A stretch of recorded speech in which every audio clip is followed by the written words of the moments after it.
மத்திய கிழக்கு பிராந்தியத்தில் தற்போது ஏற்பட்டுள்ள போர் நிலைமை காரணமாக இலங்கையின் பொருளாதாரத்தில் ஏற்படக்கூடிய தாக்கங்கள் மற்றும் அதனை நிர்வகிப்பதற்கு எடுக்கப்பட வேண்டிய உடனடி நடவடிக்கைகள் குறித்து கலந்துரையாடல் ஒன்று ஜனாதிபதி அனுரகுமார் திசாநாயக்க தலைமையில் நேற்று முற்பகல் ஜனாதிபதி அலுவலகத்தில் நடைபெற்றது. எதிர்காலத்தில் ஏற்படக்கூடிய நிலைமைகளை முன்கூட்டியே கணிக்க முடியாவிட்டாலும் ஒவ்வொரு துறையிலும் ஏற்படும் புதிய முன்னேற்றங்கள் குறித்து தொடர்ச்சியாக அவதானம் செலுத்தி இந்த சவாலை கூட்டாக வெற்றி கொள்ள செயற்பட வேண்டும் என ஜனாதிபதி அங்கு சுட்டிக்காட்டியதாக ஜனாதிபதி ஊடக பிரிவு வெளியிட்டுள்ள அறிக்கையில் தெரிவிக்கப்பட்டுள்ளது. எரிபொருள் மற்றும் எரிவாயு தொடர்பில் எதிர்காலத்தில் ஏற்படக்கூடிய சவால்கள் மற்றும் தேவையான இருப்புகளை முகாமைத்துவம் செய்தல், அத்துடன் சுற்றுலா, ஏற்றுமதி, முதலீடு போன்ற துறைகளிலும் உணவு பாதுகாப்பு தொடர்பில் ஏற்படக்கூடிய நிலைமைகள் மற்றும் அதனால் நாட்டின் பணவீக்கத்தில் ஏற்படக்கூடிய தாக்கம், அதனை நிர்வகிப்பதற்கு எடுக்க வேண்டிய நடவடிக்கைகள் குறித்தும் இங்கு விரிவாக கலந்துரையாடப்பட்டது. இலங்கை தற்போது அடைந்துள்ள பொருளாதார ஸ்திரத்தன்மை மற்றும் சாதாரண மக்கள் வாழ்க்கைக்கு ஏற்படும் பாதிப்பை குறைத்து பணவீக்கத்தை கட்டுப்படுத்தும் வழிமுறைகள் குறித்து கவனம் செலுத்துமாறு ஜனாதிபதி அதிகாரிகளுக்கு பணிப்புரை விடுத்துள்ளார். தற்போதுள்ள எரிபொருள் இருப்பு போதுமானதாக இருந்தாலும் எதிர்காலத்தில் ஏற்படக்கூடிய ஆபத்தை கருத்தில் கொண்டு தேவையான இருப்பை பேணுதல் மற்றும்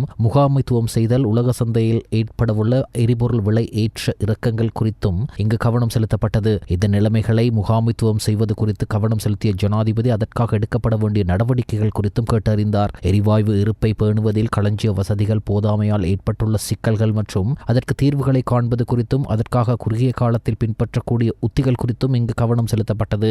சூயஸ் கால்வாய் மற்றும் ஹார்மோஸ் நீரிணை போன்ற இடங்கள் மூடப்படுவதால் கப்பல் போக்குவரத்துக்கு ஏற்படக்கூடிய தடைகள் காரணமாக கொழும்பு துறைமுகத்திற்கு ஏற்படக்கூடிய பாதிப்பை குறைந்த மட்டத்தில் பேணுவதற்காக நீண்ட காலமாக இலங்கையுடன் இணைந்து செயற்படும் கப்பல் நிறுவனங்களின் கோரிக்கைக்கு அமைய அவர்களுக்கு தேவையான வசதிகளை ஏற்படுத்தி கொடுப்பதற்கான சாத்தியக்கூறுகள் குறித்தும் இங்கு ஆராயப்பட்டது.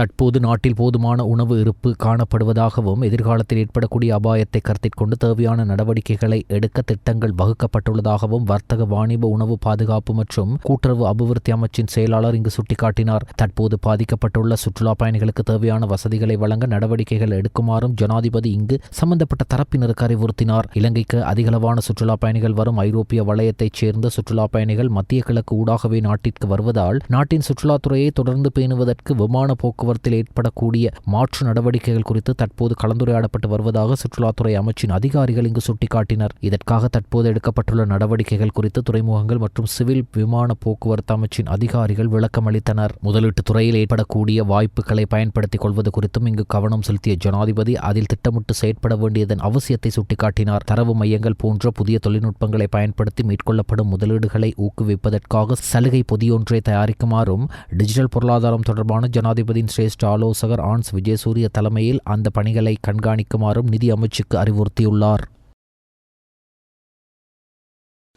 மத்திய கிழக்கின் யுத்த சூழல் நிலவும் பகுதிகளில் உள்ள சுற்றுலா பயணிகள் மற்றும் வெளிநாட்டில் பணிபுரியும் ஊழியர்களின் பாதுகாப்பு மற்றும் நலன்புரி நடவடிக்கைகள் குறித்தும் எதிர்கால செயற்பாடுகள் குறித்தும் ஆராயும் கலந்துரையாடல் ஜனாதிபதி அனுரகுமார் திசாநாயக்க தலைமையில் நேற்று ஜனாதிபதி அலுவலகத்தில் நடைபெற்றது. தற்போதைய நெருக்கடி நிலையில் வெளிநாடுகளில் பணிபுரியும் இலங்கை தொழிலாளர்கள் மற்றும் இலங்கைக்கு வருகை தந்துள்ள சுற்றுலா பயணிகள் எதிர்கொண்டுள்ள பிரச்சினைகளை தீர்ப்பதற்காக வெளிவிவகார, வெளிநாட்டு வேலைவாய்ப்பு மற்றும் சுற்றுலாத்துறை அமைச்சு மற்றும் துறைமுகங்கள் மற்றும் சிவில் விமான சேவைகள் அமைச்சு என்பனவற்றின் வழிகாட்டலின் கீழ் முன்னெடுக்கப்படும் திட்டங்கள் குறித்து ஜனாதிபதி இதன்போது கவனம் செலுத்தினார். வெளிநாடுகளில் உள்ள இலங்கையர்கள் மற்றும் சுற்றுலா பயணிகளின் பிரச்சினைகளை முன்வைப்பதற்காக தூதரகங்கள் ஊடாக 24 மணி நேர அவசர சேவை மையங்கள் செயற்படுத்தப்பட்டுள்ளதாகவும் அவை வெற்றிகரமாக இயங்கி வருவதாகவும் இங்கு சுட்டிக்காட்டப்பட்டது. இதுவரை கிடைத்துள்ள தகவலின்படி மத்திய கிழக்கு நாடுகளில் உள்ள எந்தவொரு இலங்கையருக்கும் பாரிய பாதிப்புகள் ஏற்படவில்லை எனவும் தூதரகங்களின் உதவியை நாடுபவர்களுக்கு தேவையான வசதிகள் அளிப்பதற்கு தேவையான நிதி அந்தந்த தூதரகங்களுக்கு ஏற்கனவே அனுப்பி வைக்கப்பட்டுள்ளதாகவும் இங்கு தெரிவிக்கப்பட்டது. இலங்கையில் தங்கியுள்ள சுற்றுலா பயணிகளுக்கு தேவையான உதவிகளை வழங்க இலங்கை சுற்றுலா அபிவிருத்தி அதிகார சபையினால் 1912 அவசர இலக்கம் அறிமுகப்படுத்தப்பட்டுள்ளதோடு வெளிநாடுகளில் உள்ள இலங்கை ஊழியர்களின் பிரச்சினைகளை முன்வைப்பதற்காக வெளிநாட்டு வேலைவாய்ப்பு பணியகத்தினால் 1989 அவசர அழைப்பு இலக்கம் அறிமுகப்படுத்தப்பட்டுள்ளது. இந்த அவசர இலக்கங்களுக்கு கிடைக்கும் அனைத்து தகவல்களும் தொடர்ச்சியாக புதுப்பிக்கப்படும் எனவும் விசேட விமான வசதிகள் கோரி இதுவரை எவ்வித கோரிக்கைகளும் முன்வைக்கப்படவில்லை என இதன்போது சுட்டிக்காட்டப்பட்டது. அத்தோடு இலங்கை வந்துள்ள வெளிநாடுகளில் பணிபுரியும் ஊழியர்கள் மீண்டும் கடமைக்கு திரும்புவதற்கு கால அவகாசம் பெற்று தருமாறு சம்பந்தப்பட்ட தூதரகங்கள் ஊடாக கோரிக்கை விடுப்பதற்கும் தீர்மானிக்கப்பட்டது.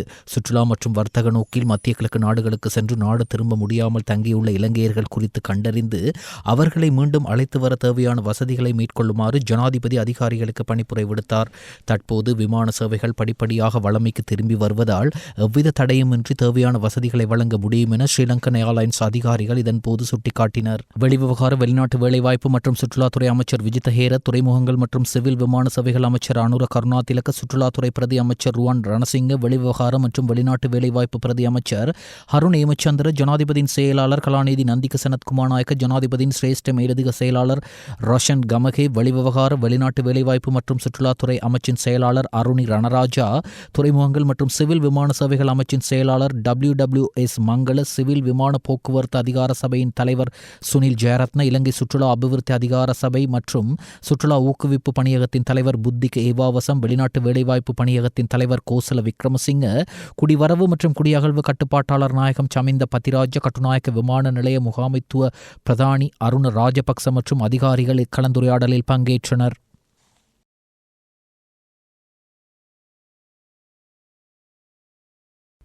டித்வா புயலை எதிர்கொள்வதற்கான முழுமையான தயார்படுத்தல்கள் இல்லாமை குறித்து பூரண ஆய்வொன்றை மேற்கொண்டு அறிக்கையிடவும் அதற்கான ஆலோசனைகள் மற்றும் பரிந்துரைகளை முன்வைக்கவுமான பாராளுமன்ற விசேட குழுவில் சேவையாற்றுவதற்காக மேலும் பல பாராளுமன்ற உறுப்பினர்கள் நியமிக்கப்பட்டுள்ளனர். இதன்படி பிரசன்ன குணசேன, ஆண்டன் ஜெயக்கொடி, அருண் ஜெயசேகர, அனுராத ஜெயரத்ன, எக்டர் அப்புஹாமி, ரோஹினி குமாரி விஜயரத்ன, MKM அஸ்லம், அனுஷ்கா திலகரத்ன, கந்தசாமி பிரபு, ருவான் மாப்பலகம மற்றும் பத்மநாதன் சத்தியலிங்கம் ஆகியோர் இக்குழுவில் நியமிக்கப்பட்டுள்ளதாக சபாநாயகர் இன்று பாராளுமன்றத்தில் அறிவித்தார்.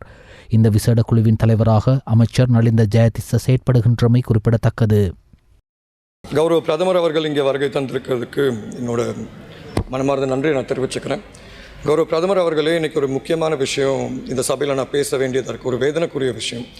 சமீபத்தில் நான் பெயர்கள் இந்த இடத்துல பாவிக்க விரும்பலை. சமீபத்தில் நுவரேலியா மாவட்டத்தில் உள்ள ஒரு வைத்தியசாலையில், ஒரு முக்கியமான வைத்தியசாலையில், அரசு வைத்தியசாலையில் ஒரு இளம் பெண் இறந்திருக்காங்க. அந்த இளம் பெண் இறந்து பிரேத பரிசோதனை செய்யப்பட்டிருக்கு. பிரேத பரிசோதனை செய்யப்பட்ட பிற்பாடு ஒரு குற்றச்சாட்டு வெளியே வந்திருக்கு. அந்த குற்றச்சாட்டு என்னவென்றால், பிரேத பரிசோதனை பண்ண பிற்பாடு அன்னைக்கு இரவு அதே வைத்தியசாலையில் வேலை செய்கிற 3 ஊழியர்கள் மைனஸ் ஸ்டாஃப் இரவு நேரத்தில் பூட்டை உடைச்சிக்கிட்டு உள்ளார போயிருக்காங்க, வெளியே வந்திருக்காங்க. இப்போ இது சம்மந்தமாக என்னோட அபிப்பிராயத்தை நான் சொல்ல விரும்பலை. ஆனால் இதில் நடக்கிற விஷயம் என்ன, இதில் உண்மை என்ன, அதை கண்டுபிடிக்கிறதுக்கு அரசாங்கம் கட்டாயம் பொறுப்பெடுத்தாகும். ஏன்னா இன்றைக்கி மலையகத்தில் ஒரு பதற்றமான சூழ்நிலை ஏற்பட்டிருக்கு. பல்வேறு பகுதிகளில் ஆர்ப்பாட்டங்களும் நடந்துகிட்ருக்கு. இப்போ நம்ம பேசிகிட்டு இருக்கும்போது இன்றைக்கி ஒரு பக்கம் வாதம் இருக்கும், இல்லை அவங்க குடும்பத்தை பொறுத்த வரைக்கும் அவங்களுக்கு இது சம்மந்தமாக பேச விருப்பம் இல்லை, இது சம்மந்தமாக வெளியே கொண்டு வர விருப்பம் இல்லை. ஆனால் இது ஒரு குடும்பத்தின் தனிப்பட்ட பிரச்சனை கிடையாது, ஒரு சமூகத்துக்கு ரொம்ப ஆபத்தான ஒரு விஷயம். இப்போ பல்வேறு தரப்பினர்கள் அவங்களோட அபிப்பிராயங்களும் அவங்களோட குற்றச்சாட்டையும் வைக்கிறாங்க. ஆனால் உண்மை என்னான்னு அரசாங்கம் கட்டாயம் கண்டுபிடிச்சாகணும்.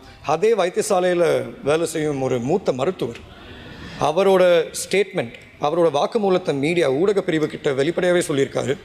இந்த 3 நபர்கள் உள்ளார போயிருக்காங்க, அதுக்கப்புறம் வெளியே வந்திருக்காங்க, நாங்கள் வச்சிருந்த மாதிரி அந்த சடலம் இப்போ இல்லை. அப்படி இருக்கும்போது ஒரு சந்தேகம் எழுப்பப்படுது. அதனால் நான் யார் மேலேயும் இதான் நடந்திருக்கு இதான் நடக்கலைன்னு சொல்கிற அதிகாரம் எனக்கு கிடையாது. அரசாங்கம் இது சம்மந்தமாக பொறுப்பெடுத்தாகணும். அங்கே இருக்கிற உண்மையான சூழ்நிலை என்னான்னு மக்களுக்கு தெளிவுபடுத்தியாகணும். இலங்கைக்கு அப்பால் உள்ள கடற்பரப்பில் அமெரிக்க தாக்குதலுக்கு உள்ளாகி மூழ்கிய ஈரானிய கப்பலில் இருந்து 84 பேரின் சடலங்கள் மீட்கப்பட்டுள்ளதாக இலங்கை கடற்படை தெரிவித்துள்ளது. இதன்படி காணாமல் போனவர்களை தேடும் நடவடிக்கைகள் தொடர்ந்து முன்னெடுக்கப்பட்டு வருவதாக கடற்படை குறிப்பிட்டுள்ளது. ஈரான் கடற்படைக்கு சொந்தமான ஐரிஷ் டேனா போர்க்கப்பல் இலங்கைக்கு தென்மேற்கே உள்ள ஆழ்கடலில் அமெரிக்க நீர்மூழ்கி கப்பல் நடத்திய தாக்குதலில் மூழ்கடிக்கப்பட்டது. 180 பேர் கொண்ட பணியாளர்களுடன் இந்தியாவின் விசாகப்பட்டினத்தில் நடைபெற்ற சர்வதேச கடற்படை அணிவகுப்பு போர் பயிற்சியில் கலந்து கொண்டுவிட்டு மீண்டும் ஈரான் நோக்கி திரும்பிக் கொண்டிருந்த போதே இக்கப்பல் இந்த அனர்த்தத்திற்கு முகம் கொடுத்துள்ளது. அமெரிக்க நீர்மூழ்கி கப்பலில் இருந்து டோர்பிடோ மூலம் குறித்த கப்பல் மீது தாக்குதல் நடத்தப்பட்டதாக அமெரிக்க பாதுகாப்பு செயலாளர் பீட் எக்ஷேத் தெரிவித்துள்ளார். சர்வதேச கடற்பரப்பில் பாதுகாப்பாக இருப்பதாக நினைத்து செயற்பட்ட ஈரானிய போர்க்கப்பல் ஒன்றை நேற்று அமெரிக்க நீர்மூழ்கி கப்பல் மூழ்கடித்தது. அது டோர்பிடோவை பயன்படுத்தி மூழ்கடிக்கப்பட்டது. ஒரு அமைதியான மரணம். 2ஆம் உலகப் போருக்கு பின்னர் டோர்பிடோவை பயன்படுத்தி எதிரியை கப்பல் ஒன்று மூழ்கடிக்கப்பட்டது. இதுவே முதல் முறையாகும். நாங்கள் வெற்றி பெறவே போராடுகிறோம். நிச்சயமாக அழிவுகரமான முறையில் எவ்வித மன்னிப்புமின்றி அமெரிக்கா வெற்றி பெறும் என அவர் சுட்டிக்காட்டியுள்ளார். 2ஆம் உலகப் போருக்கு பின்னர் எதிரி கப்பல் ஒன்றை டோர்பிடோ மூலம் மூழ்கடித்த முதல் சந்தர்ப்பம் சந்தர்ப்பம் இதுவாகும் என அவர் மேலும் குறிப்பிட்டுள்ளார். குறித்த தாக்குதல் நடத்தப்படும் விதத்தை காட்டும் காணொளி ஒன்றையும் அமெரிக்கா தற்போது வெளியிட்டுள்ளதாக தெரிவிக்கப்படுகிறது.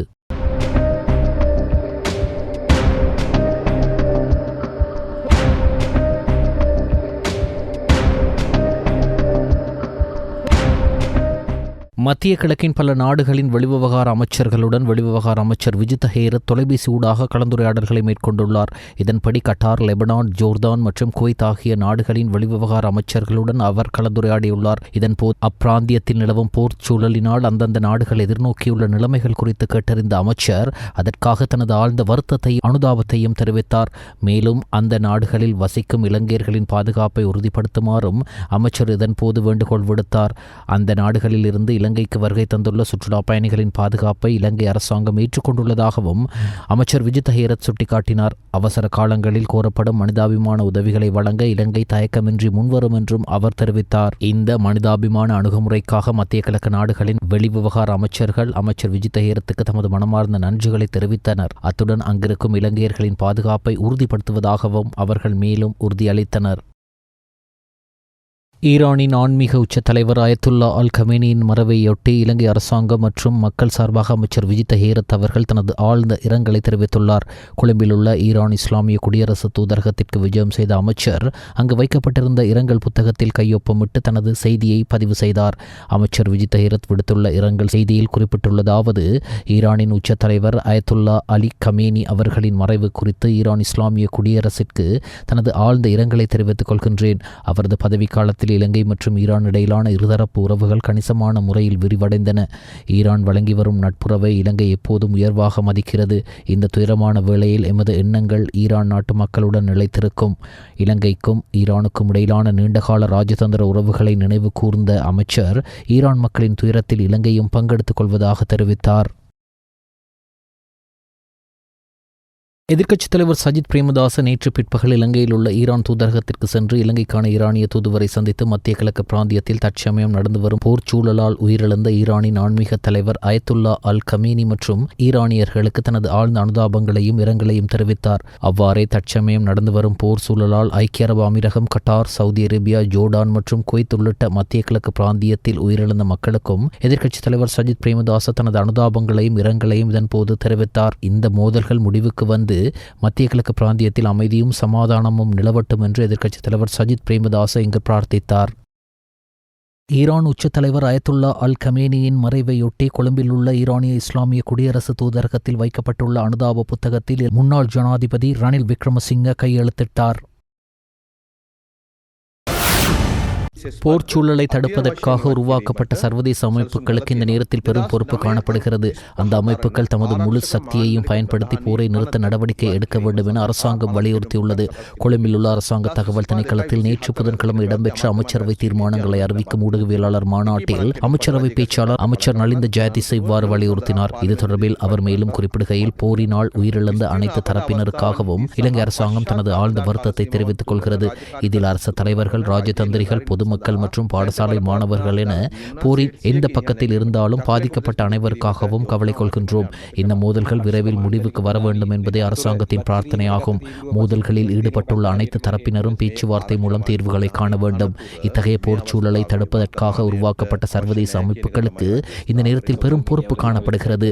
அந்த அமைப்புகள் தமது முழு சக்தியையும் பயன்படுத்தி போரை நிறுத்த நடவடிக்கை எடுக்க வேண்டும். தற்போதைய நவீன தொழில்நுட்ப காலத்தில் போர் என்பது ஒரு குறிப்பிட்ட புவியியல் எல்லைக்குள் மட்டும் அடங்கிவிடாது.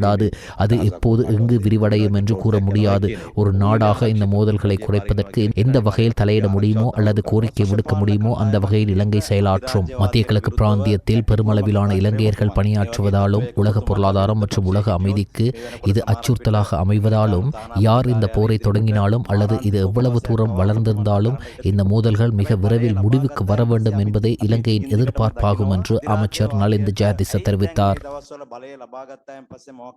ராயல் செரமிக் பிரைவேட் லிமிடெடின் ஹேலியகுட கிளை உறுப்பினர்களின் ஒருநாள் சம்பளம் 3,37,662 ரூபாய் நன்கொடையாக வழங்கப்பட்டன. அதற்கான காசோலை நேற்று ஜனாதிபதியின் சிரேஷ்ட மேலதிக செயலாளர் ரசல் அப்பான்சுவிடம் கையளிக்கப்பட்டது. இந்நிகழ்வில் ராயல் செரமிக் லங்கா PLCயின் ஹேலியகுட கிளையின் பிரதிநிதிகள் குழுவினரும் இந்நிகழ்வில் கலந்து கொண்டனர். அனைத்து நிறுவன ஊழியர்கள் சங்கத்தின் Varun beverage Lanka private limited நிறுவன ஊழியர்களின் ஒருநாள் சம்பளம் ரீபில்டிங் ஸ்ரீலங்கா நிதியத்திற்கு நன்கொடையாக வழங்கப்பட்டன. அனைத்து நிறுவன ஊழியர் சங்கத்தின் கிளையின் ஊழியர்களின் ஒருநாள் சம்பளம் 4,58,629 ரூபாய் நன்கொடையாக வழங்கப்பட்டன. அதற்கான காசோலை நேற்று முன்தினம் ஜனாதிபதியின் சிரேஷ்ட மேலதிக செயலாளர் ரசல் அப்பான்சுவிடம் கையளிக்கப்பட்டது. அனைத்து நிறுவன ஊழியர் சங்கத்தின் தாய் சங்க சிரேஷ்ட உபத்தலைவர் சோமதாச வீரதுங்க, அனைத்து நிறுவன ஊழியர் சங்கத்தின் கிளையின் தலைவர் RMK பெரேரா ஆகியோர் இந்நிகழ்வில் கலந்து கொண்டனர். மதுகம பிரதேசத்தில் உள்ள வீடொன்றை இலக்கு வைத்து துப்பாக்கிச் சூட்டு சம்பவம் ஒன்று இடம்பெற்றுள்ளது. இந்த சம்பவத்தில் எவருக்கும் காயங்கள் ஏற்படவில்லை என்பதுடன் குறித்த வீட்டுக்கு மாத்திரம் சேதம் ஏற்பட்டுள்ளதாக தெரிவிக்கப்படுகிறது.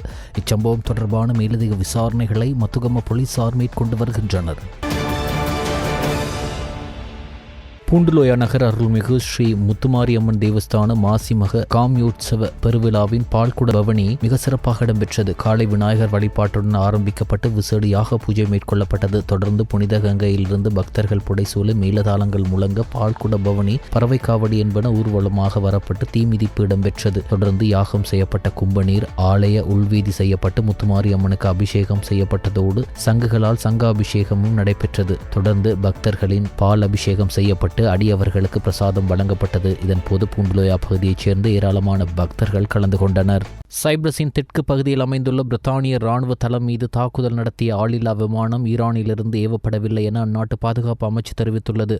பிரித்தானிய பாதுகாப்பு அமைச்சின் அறிக்கையின் மேற்கோள் காட்டி சர்வதேச ஊடகங்கள் இந்த தகவலை வெளியிட்டுள்ளன.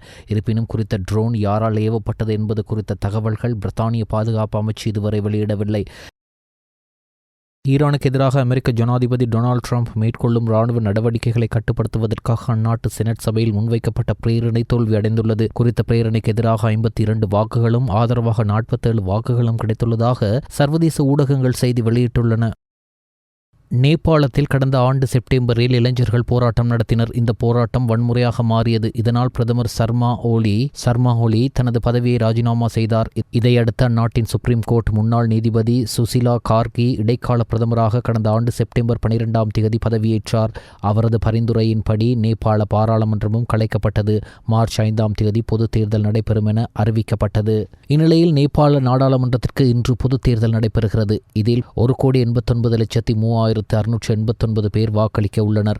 275 உறுப்பினர்களை கொண்ட நேபாள நாடாளுமன்றத்தின் சக்தி வாய்ந்த சபையான கீழ் சபைக்கு 3400 வேட்பாளர்களில் 165 உறுப்பினர்களை வாக்காளர்கள் நேரடியாக தேர்ந்தெடுக்க உள்ளனர். மீதமுள்ள 110 இடங்களுக்கு 3135 வேட்பாளர்கள் விகிதாசார பிரதிநிதித்துவ முறை மூலம் தேர்ந்தெடுக்கப்படுவார்கள். பொது தேர்தலுக்கான பிரசாரம் கடந்த 2ஆம் தேதி நள்ளிரவுடன் முடிவடைந்தது. நேபாள எல்லையோரங்கள் கடந்த 2ஆம் தேதி முதல் மூடப்பட்டு ஏற்றுமதி இறக்குமதிகள் நிறுத்தப்பட்டன. 2026 ICC ஆண்கள் T20 உலகக்கிண்ண தொடரின் விறுவிறுப்பான முதலாவது அரையிறுதிப் போட்டியில் தென்னாப்பிரிக்க அணியை 9 விக்கெட்டுகளால் வீழ்த்தி நியூசிலாந்து அணி அபார வெற்றி பெற்று இறுதிப் போட்டிக்கு தகுதி பெற்றுள்ளது. கொல்கத்தா ஈடன் கார்டன்ஸ் மைதானத்தில் நடைபெற்ற இப்போட்டியில் நாணய சுழற்சியில் வெற்றி பெற்ற நியூசிலாந்து அணி முதலில் களத்தடுப்பில் ஈடுபட தீர்மானித்தது. இதன்படி முதலில் துடுப்படுத்தாட களமிறங்கிய தென்னாப்பிரிக்க அணி ஆரம்பத்தில் சில விக்கெட்டுகளை இழந்து சற்று தடுமாறியது. எனினும் அதிரடியாக துடுப்படுத்தாடிய மார்க்கோ ஜான்சன் 54 ஓட்டங்களையும் இளம் வீரர் டெவால் பிரவீஸ் 34 ஓட்டங்களையும் பெற்று அணியின் ஓட்ட எண்ணிக்கையை கணிசமாக உயர்த்தினர். இவர்களின் சிறப்பான இணைப்பாட்டத்தின் மூலம் தென்னாப்பிரிக்க அணி நிர்ணயிக்கப்பட்ட 20 ஓவர்கள் முடிவில் 8 விக்கெட்டுகளை இழந்து 169 ஓட்டங்களை பெற்றுக் கொண்டது. நியூசிலாந்து அணி சார்பில் பந்து வீச்சில் ரச்சின் ரவீந்திரா, கோல் மெக்கான்சி மற்றும் மேட் ஆண்ட்ரி ஆகியோர் தலா 2 விக்கெட்டுகளை வீழ்த்தி அசத்தினர். 170 ஓட்டங்கள் என்ற வெற்றி இலக்கை நோக்கி பதிலுக்கு துடுப்படுத்தாடிய நியூசிலாந்து அணி ஆரம்பம் முதல் அதிரடி ஆட்டத்தை வெளிப்படுத்தியது. தென்னாப்பிரிக்கா பந்து வீச்சாளர்களை திணறடித்து ஆரம்ப துடுப்பாட்ட வீரர்களான டிம் சிப்ரட் மற்றும் பின் ஆலன் ஆகியோர் ருத்ர தாண்டவம் ஆடினர். மைதானத்தின் நாலாபுறமும் சிக்சர்களை பறக்கவிட்டனர். டிம் சிப்ரட் 58 ஓட்டங்களுக்கு ஆட்டமிழந்த நிலையில் வெறும் 33 பந்துகளில் சதம் விளாசி T20 உலகக்கிண்ண வரலாற்றில் அதிவேக சதம் என்ற பெரும் சாதனையை பின் ஆலன் படைத்தார். 8-6 ஓட்டங்கள் மற்றும் 10-4 ஓட்டங்கள் அடங்கலாக அவர் சாதனையை படைத்தார். ஆட்டமிழக்காமல் 100 ஓட்டங்களை பெற்ற அவரது இந்த வரலாற்று அதிரடி ஆட்டத்தின் உதவியுடன் நியூசிலாந்து அணி வெறும் 12.5 ஓவர்களில் ஒரு விக்கெட்டை மாத்திரம் இழந்து 173 ஓட்டங்களை பெற்று இமாலய வெற்றியை பதிவு செய்தது. இந்த வெற்றியின் மூலம் 2026 T20 உலகக்கிண்ண தொடரின் இறுதிப் போட்டிக்கு முன்னேறும் முதலாவது அணியாக நியூசிலாந்து தகுதி பெற்றுள்ளது.